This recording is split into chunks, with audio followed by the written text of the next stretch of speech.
10ஆம் வகுப்பு கணிதம் இயற்கணிதம் பாடத்தில் பயிற்சி 3.5 ஃபஸ்ட்டு கணக்கு சுருக்குக என்ன கொடுத்துருக்காங்க அப்படின்னா 4x²y/2z² இன்ட்டு 6xz³/20y⁴, அதாவது இரு விகிதமுறு கோவைகளை நம்ம பெருக்கி எழுதணும்.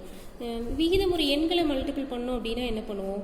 இதே இந்த நம்பர்ஸ் மட்டும் இருக்குது, 4/2 இன்ட்டு 6/20 இந்த எண்களை மட்டும் நம்ம மல்டிபிள் பண்ணோம் அப்படின்னா தொகுதி தனியாக பகுதி தனியாக நம்ம மல்டிபிள் பண்ணி எழுதணும். அல்லது பகுதிக்கும் தொகுதிக்கும் ஏதாவது எண்கள் கேன்சல் பண்ண முடியுதா அப்படின்னு பார்க்குறோம். இப்போ 2, 4 இது 2 மடங்குகளாக தான் இருக்குது அப்படிங்கிறதுனால 1, 2, 2, 2, 4 இந்த மாதிரி நம்ம கேன்சல் பண்ணலாம். அடுத்து இந்த 6க்கும் 20க்கும் கேன்சல் பண்ணலாம். தொகுதி கேன்சல் பண்ணக்கூடாது, பகுதி அதே மாதிரி கேன்சல் பண்ணக்கூடாது. பகுதிக்கும் தொகுதிக்கும் இன்ட்டு சிம்பிள் இருந்து எத்தனை எண்கள் இருந்தாலும் சரி, எந்த பகுதிக்கு தொகுதிக்கு வேணாலும் நம்ம கேன்சல் பண்ணலாம். இப்போ இதை எப்படி பண்ணலாம்? 3, 2, 6, 10, 2, 20. அடுத்து இதுக்கும் 2க்கு 1, 2, 5, 2, 10. இப்போ 3/5 அப்படின்னு கிடைக்குது. இப்போ இதில் அதே மாதிரி நம்ம நம்பர்ஸை தனியாக ஃபஸ்ட்டு கேன்சல் பண்ணிடுறோம். அடுத்து இந்த மாறிகள், அதாவது வேரியபிளை நம்ம கேன்சல் பண்ணணும். இதே தான் 1, 2, 2, 4. மறுபடியும் நம்ம இந்த 2க்கு 20க்கு கூட கேன்சல் பண்ணலாம், அல்லது இந்த 6க்கும் 20க்கும் கேன்சல் பண்ணலாம். 3, 2, 6, 10, 2, 20, 2, 20. அடுத்து இந்த 2, 10 2 மடங்குகளாக தான் இருக்குது. 1, 2, 5, 2, 10. அவ்வளோதான். 3, 5 இனிமேல் நம்ம கேன்சல் பண்ண முடியாது, அதோட விட்டுறோம். அடுத்து இந்த வேரியபிளில் பார்க்குறோம், இது x² இருக்குது, இங்கே x இருக்குது, கீழே z² இருக்குது, இங்கே z⁴ இருக்குது. நம்ம இதுக்கும் கேன்சல் பண்ணக்கூடாது, பகுதிக்கும் தொகுதிக்கும் தான் நம்ம கேன்சல் பண்ணணும். அப்படி பார்த்தோன்னா இங்கே ஒரு z² அப்படிங்கிறது z இன்ட்டு z. z³ என்ன? z into z into z 3 time எழுதுறது. இப்போ இதில் 2 z போயிடும் இல்லையா? இப்போ ஒரு z மட்டும் இருக்கும். அதை நம்ம எப்படி கேன்சல் பண்ணலாம்? ஒரு z² ஒரு z³ போயிடுச்சுன்னா மீதி ஒரு z மட்டும் இருக்கும். இந்த மாதிரி நம்ம கேன்சல் பண்ணலாம். அல்லது இந்த மாதிரி தெரியல அப்படின்னா இந்த மாதிரி தனித்தனியாக எழுதி கூட நம்ம கேன்சல் பண்ணலாம். அடுத்து ஒய்க்கும் இதில் y⁴1 இருக்குது, y⁴4 இருக்குது. எப்படி கேன்சல் ஆகும்? ஒய் இதில் ஒரு ஒய் போயிடுச்சுன்னா மீதி 3y இருக்கும், அதாவது y⁴3 கிடைக்கும். அடுத்து இங்கே x² இருக்குது, இங்கே x இருக்குது, ஒய் எல்லாம் கேன்சல் பண்ணியாச்சு. நமக்கு லாஸ்ட்டாக என்ன ஆன்சர் கிடைக்குது? = நம்பரில் பார்த்தோன்னா 3 இருக்குது, வேரியபிளில் இங்கே x² இருக்குது, இங்கே x⁴1 இருக்கிறதா அர்த்தம். இப்போ x² இன்ட்டு x⁴1 கீழே 5 இருக்குது, இங்கே z² கேன்சல் ஆகிடுச்சு, y⁴3 மட்டும் இருக்குது. இது x² இன்ட்டு x⁴1, அதாவது பேஸ் காமனாக இருந்துச்சுன்னா பவரை நம்ம ஆட் பண்ணி எழுதிக்கலாம். இப்போ என்ன லாஸ்ட்டாக எழுத போகிறோன்னா 3x⁴2 + 1 3/5 y⁴3. இந்த இடத்துல நம்ம ஒரு வேரியபிள் எழுதாமல் விட்டுட்டோம். இங்கே z இருக்குது இல்லையா? அங்கே z²ல் z³ இந்த 2 ஒரு z மட்டும்தான் கேன்சல் ஆகிடுச்சு, அதாவது க்யூப் கேன்சல் பண்ணியிருக்கோம். இங்கே z இருக்குது அப்படிங்கும்பொழுது நம்ம இந்த இடத்துல z-ம் போட்டிருக்கணும். x³ into z. இந்த இன்ட்டுனா ஒவ்வொரு டைமும் நம்ம இன்ட்டு சிம்பிள் தேவையில்லை, வேரியபிள் எழுதுகிறப்ப அப்படியே நம்ம எழுதிக்கலாம். x³ z/5 y⁴3. உங்களுக்கு இது போன்று டைரெக்டாக கேன்சல் பண்ணுறது கன்ஃபியூஸாக இருந்துச்சுன்னா என்ன பண்ணலாம் அப்படின்னா இந்த மாதிரி தனித்தனியாக கூட எழுதிக்கலாம். 4 × x⁴2 x × xன்னு எழுதிக்கலாம். இன்ட்டு ஒய் கீழே என்ன இருக்குது? 2 × z² பதிலாக z × zன்னு எழுதிக்கலாம். Into 6 × x × z³ z × z × z/20 y⁴4 இருக்குது. அப்போ 4y போடுறோம். y × y × y × y. இப்போ இது மாதிரி எழுதி கூட நீங்கள் கேன்சல் பண்ணால் எளிமையாக இருக்கும். இப்போ எப்படி கேன்சல் பண்ணலாம்? அந்த ஒரு z-க்கு ஒரு z போயிடுது, இன்னொரு z-க்கு இன்னொரு z போயிடுது. அடுத்து ஒய்யில் ஒரு ஒய் இருக்குது, இப்போ இதில் ஒரு ஒய் மட்டும் கேன்சல் பண்ணிடுறோம். நம்பர்ஸ் நம்ம எப்பயும் போல் கேன்சல் பண்ணிடலாம். 1, 2, 2, 4 இதுக்கும் கூட பண்ணலாம். 1, 2, 10, 2, 20. அடுத்து 3, 2, 6, 5, 2, 10. இப்போ லாஸ்ட்டாக அங்கே என்ன இருக்குது? 3 x⁴1 2 3. இப்போ x⁴3 ஒரு z இருக்கு இல்லையா? z/5 ஒயில் மொத்தம் 3y இருக்குது, y⁴3. சரி, இந்த மாதிரியும் நம்ம எழுதிக்கலாம். இது போன்று டைரெக்டாக கேன்சல் பண்ண தெரியல அப்படின்னா இந்த மாதிரி பிரித்து எழுதி கூட நம்ம கேன்சல் பண்ணிக்கலாம். அடுத்து செகண்ட் சப்டிவிஷனில் என்ன கொடுத்துருக்காங்க, P square minus 10p plus 21 by P minus 7 into P square plus P minus 12 by P minus 3 the whole square. இதை வந்து நம்ம மல்டிபிள் பண்ணணும் அப்படின்னா நம்ம கேன்சல் பண்ணலாம். இதெல்லாம் நம்ம மல்டிபிள் பண்ண தேவையில்லை. இதை வந்து நம்ம காரணிப்படுத்தி அதை நம்ம எளிமையாக கேன்சல் பண்ணிடலாம். நான் நேற்றைய வீடியோவில் தான் காரணிப்படுத்துதல் எப்படின்னு போட்டிருந்தேன். இந்த இப்போ B square minus 10p plus 21 இதை மட்டும் நம்ம காரணிப்படுத்துகிறோம். எப்படி காரணிப்படுத்தலாம்? காரணிப்படுத்துறது அப்படின்னா பெருக்கல் வடிவத்தில் எழுதுறது, அதாவது இரு கோவைகளை பெருக்கல் வடிவத்தில் எழுதுறோம். தெரியலன்னா நேற்றைய வீடியோ நீங்கள் இந்த லாஸ்ட் வீடியோவில் காரணிப்படுத்துதல் பார்த்தீங்கன்னா எளிமையாக இருக்கும். இப்போ இது வந்து நம்ம 21 இந்த இரு எண்களை நம்ம எடுத்து செக் பண்ணுறோம். இப்போ 21 மைனஸ் 10 எந்த இரு எண்களை மல்டிபிள் பண்ணால் 21 வரும், அதோட ப்ளஸ் 21ன்னு வந்திருக்கு. அப்போ இரு எண்கள் வந்து கூட்டும் பொழுது 10 வந்திருக்கும். அப்படி பார்த்தோன்னா 1 பெருக்கல் 21 21, 2 வராது, 3 பெருக்கல் 7 3 பெருக்கல் 7 21, இப்போ 7 ப்ளஸ் 3 10ன்னு கிடைக்குது. அப்போ ஒரு எண் 3ஆக இருக்கும், இன்னொரு எண் 7ஆக இருக்கும். இப்போ மைனஸ் சிம்பிள் இருந்துச்சுன்னா ரெண்டுக்குமே மைனஸ் சைன் வரணும். அதாவது -3 பெருக்கல் -7 ப்ளஸ் 21, -3ஐயும் -7ஐயும் ஆட் பண்ணும்பொழுது நமக்கு -10 கிடைக்கும். இது வந்து நம்ம இந்த மாதிரி போட்டு காமிச்சிருந்தேன். இந்த மாதிரியும் நீங்கள் போட்டு பார்த்துக்கலாம். ப்ளஸ் 21 பெருக்குனா 21 வரணும். அதை ஆட் பண்ணும்பொழுது -10 கிடைக்கணும். அப்படின்னா இந்த இடத்துல நீங்கள் -3 -7 இந்த மாதிரி நீங்கள் கண்டுபிடிச்சி இதை நம்ம புரிஞ்சுக்கணுங்கிறதுக்காக இந்த -10 இது பிரித்து எழுதியிருக்கோம். நம்ம டைரெக்டாகவே இதோட காரணிகள் நம்ம எழுதிடலாம். என்ன கிடைக்கும்? இப்போ இது எக்ஸ் வேரியபிள்னா எக்ஸில் எழுதுவோம். பி வேரியபிள் அப்படிங்கிறதுனால p - 3 இன்ட்டு p - 7. ஆன்சரில் நம்ம இந்த P square minus 10p plus 21க்கு பதிலாக p - 3 இன்ட்டு p - 7 எழுதிக்கிறோம். பை கீழே p - 7 இருக்குது இன்ட்டு அதே போல் இதற்கும் எளிமையாக இப்போ அது எந்த இரு எண்களை மல்டிபிள் பண்ணால் -12 வரும். இந்த இடத்துல மைனஸ்னு வந்துச்சுனாலே ஒரு எண் ப்ளஸ்ஸாக இருக்கும், ஒரு எண் மைனஸாக இருக்கணும். அந்த எண்களின் வித்தியாசம் வந்து +1. இங்கே இருக்கக்கூடிய எண் எதுவுமே இல்லைன்னா 1 இருக்கிறதா அர்த்தம். +1 இருக்கும் அப்படின்னு பார்த்தோன்னா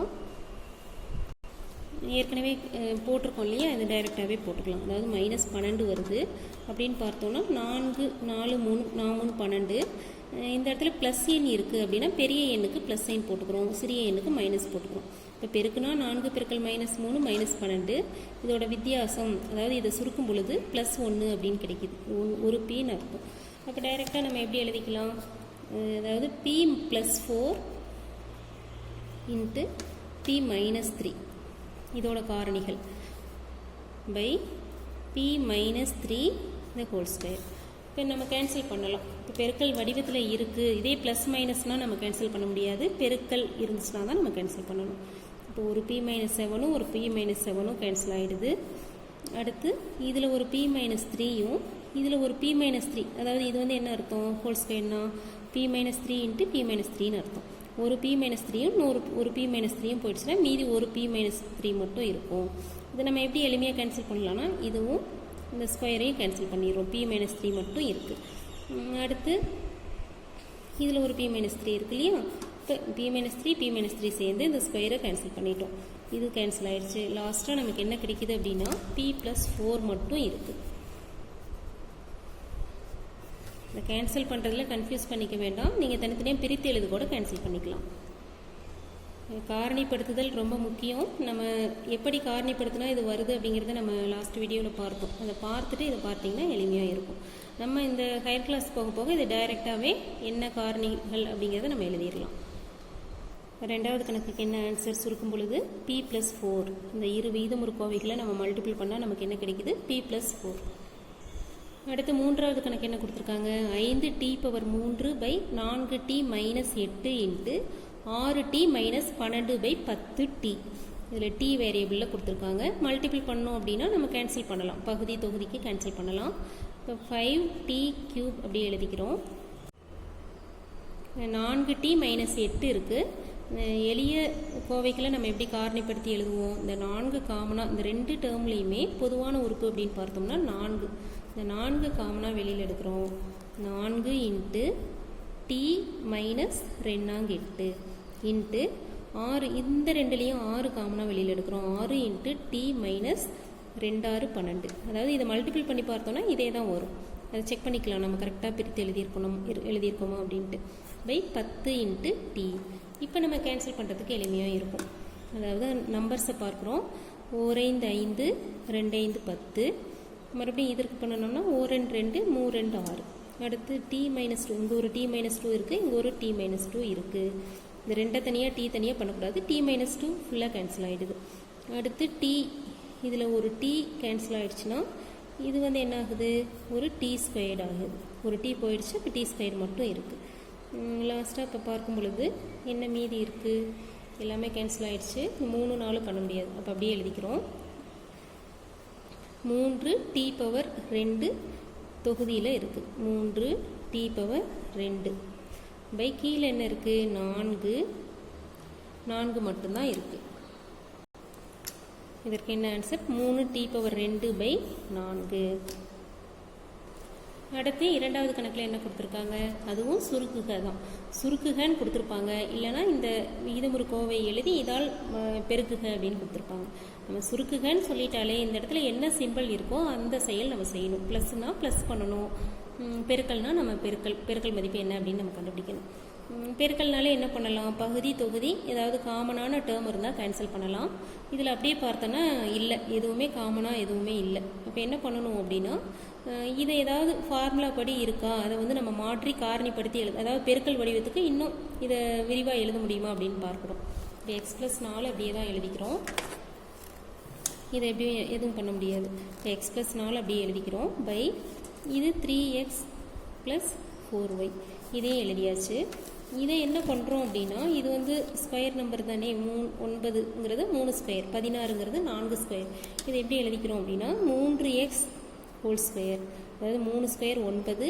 X square minus 4y whole ஸ்கொயர்னு எழுதிக்கிறோம் பை இது வந்து காரணிப்படுத்துதல் நம்ம வந்து இந்த மாடல் இன்னும் பார்க்கல இந்த கணக்கில் புரிஞ்சுக்குவீங்க அதாவது இங்கே X square plus 3x minus 20 மட்டும் இருந்துச்சுன்னா அந்த 20 மட்டும் நம்ம செக் பண்ணி என்ன நம்பர்ஸ் பெருக்குனா மைனஸ் 20 வருது அப்படிங்கிற மாதிரி நம்ம பார்ப்போம் இதில் இங்கே 2ன்னு இருக்குது இது நல்லா தெளிவாக பார்த்துக்கணும் அதாவது இது தனியாகவே போட்டு காமிக்கிறேன் இது எப்படி காரணிப்படுத்துதல் அப்படிங்கிறது 2x square plus 3x minus 20 அதாவது இந்த 2 இங்கே என்ன எண் இருக்கோ அங்கே 2 இருக்குது 3 இருந்தால் 3ஆல் மல்டிபிள் பண்ணுறோம் 2 இருக்குது இப்போ 2 பெருக்கல் மைனஸ் 20 என்ன வருது மைனஸ் 40 இப்போ நம்ம மைனஸ் 20க்கு செக் பண்ணக்கூடாது மைனஸ் 40க்கு தான் எந்த இரு எண்களை பெருக்குனா மைனஸ் 40 வரும் அந்த எண் மைனஸ் வந்துருச்சுனாலே ஏதாவது பெரிய எண்ணிலேருந்து சிறிய எண்ணை கழிக்கும் பொழுது 3 வரும் அப்படின்னு நம்ம பார்க்குறோம்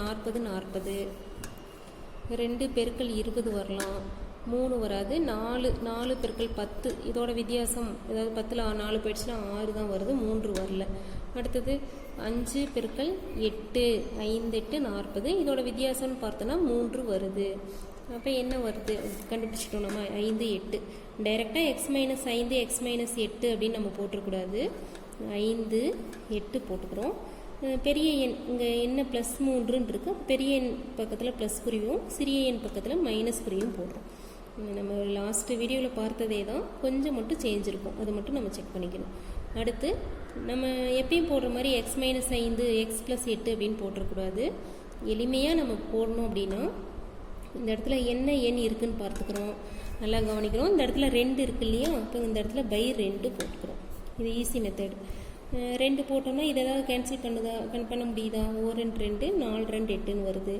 அப்போ நமக்கு காரணிகள் கண்டுபிடிச்சிடும் எளிமையாக எப்படி கண்டுபிடிச்சிட்டோம் அப்படின்னா 2 இங்கே கீழே இருக்கு இல்லையா அதை எக்ஸில் எழுதிக்கணும் 2x மைனஸ் 5 இன்ட்டு இங்கே கேன்சல் பண்ணிட்டோம் அப்போ எக்ஸ் ப்ளஸ் 4 நம்ம காரணிகள் கண்டுபிடிச்சிட்டோம் இது எளிமையாக நம்ம போட்டுட்டோம் இது போன்ற கணக்குகள் காரணிப்படுத்துதல் மட்டுமே நான் தெளிவாக சொல்லித்தரேன் வேறொரு வீடியோவில் இந்த 3x வந்து இது மாதிரி பிரித்து எழுதி அது எப்படி வந்துச்சு அப்படிங்கிறதையும் பார்த்துக்கலாம் இது வந்து ஈஸி மெத்தடு இந்த மாதிரி கணக்குகள் அப்படிங்கும்பொழுது எளிமையாக நம்ம சீக்கிரம் போட்டுடலாம் ஒரு 4-5 கணக்கு போட்டேன்னா தெரியும். இது ஃபஸ்ட்டு கணக்கில் அப்படிங்கிறதுனால கன்ஃபியூஸ் ஆகும். நான் இது மட்டுமே தனியாக ஒரு வீடியோவில் போடுறேன். இப்போ நம்ம கண்டுபிடிச்சிட்டோம். என்ன கண்டுபிடிச்சிருக்கோம்? 2x - 5 into x + 4. இதுலேயும் நம்ம கேன்சல் பண்ண வேண்டாம். நம்ம மேலும் ஒரு ஸ்டெப் போட்டுக்கலாம். அதாவது இதை வந்து நம்ம இன்னும் வேறு விதமாக எழுதலாம். எப்படி எழுதலாம்? x + 4 அப்படியே எழுதிக்கிறோம். 3x + 4y அப்படியே எழுதிக்கிறோம். இன்ட்டு இது வந்து நம்ம அந்த இயற்கணித முற்றொருமைகள் அது நல்லா தெளிவாக தெரிஞ்சுக்கணும். அந்த வீடியோவும் ஃபார்முலாஸ் ஒன்லியில் இருக்கும். அதுவும் கூட பார்த்துக்குங்க. அந்த ஃபார்முலாலாம் எழுதி வைத்து டெய்லியும் ஒரு 5 ஃபார்முலா எழுதி பார்த்தீங்கன்னா மனசில் பதிஞ்சிடும். இப்போ இது என்ன ஃபார்முலா பேஸில் இருக்குது அப்படின்னா a² - b². இது வந்து ஏன்னு எடுத்துக்கிறோம், இது பின்னு எடுத்துக்கிறோம். அப்படி பார்த்தோன்னா a² - b²க்கு a + b into a - b, a + b into a - b. அப்படி பார்க்கும் பொழுது இது ஏக்கு பதிலாக 3x இருக்குது, பிக்கு பதிலாக 4y இருக்குது. இப்போ இதை எப்படி மாற்றி எழுதிக்கலாம்? a + b அப்படின்னா 3x + 4y into 3x - 4y. இது எல்லாமே பெருக்கல் வடிவத்தில் இருந்தால் தான் நம்ம கேன்சல் பண்ண முடியும். எங்கேயாவது நடுவில் ப்ளஸ் எல்லாம் இருந்துச்சுன்னா கேன்சல் பண்ணக்கூடாது. பை 2x - 5 இன்ட்டு x + 4 எழுதியாச்சு. இனிமேல் நம்ம கேன்சல் பண்ணலாம். இந்த இடத்துல மைனஸ் இருக்கும்போது நம்ம கேன்சல் பண்ணக்கூடாது. இந்த இடத்துல இன்ட்டு இருக்குது. இப்போ இந்த ஸ்டெப்பில் நம்ம கேன்சல் பண்ணலாம். அதாவது 3x + 4yயும் இந்த 3x + 4yயும் கேன்சல் ஆகிடுது. x + 4 இந்த x + 4ம் x + 4ம் கேன்சல் ஆகிடுச்சுன்னா மீதி என்ன இருக்குது? நியூமரேட்டரில் 3x - 4y இருக்குது. டினாமினேட்டரில் 2x - 5 மீதி இருக்கிறத நம்ம அப்படியே எழுதிக்கிறோம். இதை மறுபடியும் நம்ம கேன்சல் பண்ணக்கூடாது. இதுதான் ஆன்சர். காரணிப்படுத்துதல் மட்டும் புதுசாக பார்க்குறவங்களுக்கு கொஞ்சம் கஷ்டமாக தெரியும். இந்த நம்பர் ஒரு x² மட்டும் வந்துச்சுன்னா அது என்னன்னு ஃபஸ்ட்டு தெளிவாக தெரிஞ்சுக்கிட்டு இங்கே நம்பர் வரும்போது என்ன அப்படிங்கிறத பார்த்துக்கணும். இது வந்து ஈஸி மெத்தடுக்காக நான் by2 போட்டிருக்கேன். நம்ம இன்னும் ஸ்டெப் போட்டு நான் போடுறேன். அதையும் பார்த்தீங்கனாலும் புரிஞ்சிடும். இந்த கணக்குக்கு என்ன ஆன்சர் கண்டுபிடிச்சிருக்கோம்? 3x - 4y by 2x - 5. இதுவும் தெரிந்துக்கணுங்கிறதுக்காக இந்த மாதிரி நான் போட்டு காமிச்சிருக்கேன். அடுத்து இரண்டாவது கணக்கு என்ன கொடுத்துருக்காங்க? x³ - y³ by 3x² + 9xy + 6y² into x² + 2xy + y² by x² - y². இதை அதாவது இந்த கோவைகளை நம்ம மல்டிபிள் பண்ணணும். ஃபஸ்ட்டு ஃபார்முலா பேஸில் ஏதாவது இருக்கான்னு பார்க்குறோம். இது வந்து a² - b², x² - y²னா x + y into x - y அதை எழுதிக்கலாம். இது x³ - y³ இதற்கான ஃபார்முலா படியே நம்ம எழுதிக்கலாம். இது ரெண்டையும் நம்ம காரணிப்படுத்தி எழுதிக்கணும். இந்த கணக்கில் என்ன முற்றுரிமை பயன்படுத்தணுமோ அதை எழுதியிருக்கேன். நம்ம வரிசையாக அனைத்து ஃபார்முலாவுமே எழுதி வைத்துட்டு கூட நம்ம கணக்கு போடலாம். இப்போ இதில் நம்ம என்ன பயன்படுத்துகிறோம்? x² - y². ஏபியில் இருந்தால் a² - b². இங்கே xy அப்படின்னா x + y into x - y. அடுத்து x³ - y³ இதில் ஸ்கொயரில் இருந்துச்சுன்னா இந்த ஃபார்முலா. இதே க்யூப்பில் இருந்துச்சுன்னா x - y into x² + xy + y². இது ரெண்டும் நம்ம பயன்படுத்துகிறோம். இந்த இடத்துல மைனஸ் இருந்தால் இங்கே மைனஸ் வரும். இது ரெண்டும் ப்ளஸில் வரும். இங்கே ப்ளஸ் இருந்துச்சுன்னா இங்கே ப்ளஸ் வந்து இந்த இடத்துல மைனஸ் வரும். இந்த மாதிரி நம்ம பிரித்து ஞாபகப்படுத்திக்கணும். அடிக்கடி எழுதி பார்க்கணும். இந்த ஃபஸ்ட்டு x³ - y³ பதிலாக என்ன எழுதிக்கலாம்?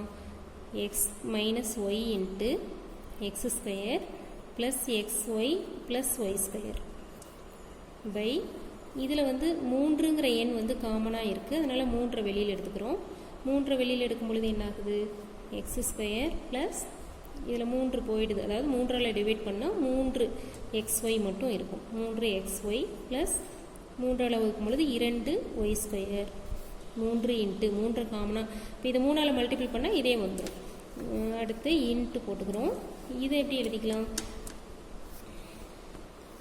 நமக்கு ஒரு ஃபார்முலா தெரியும். a + b whole cube is equal whole square is equal to a² + 2ab + b². அதாவது a + b whole square, a² இதை தனியாக ஸ்கொயர் பண்ணுறோம், ப்ளஸ் b² இதை தனியாக ஸ்கொயர் பண்ணுறோம், 2 இன்ட்டு a இன்ட்டு b.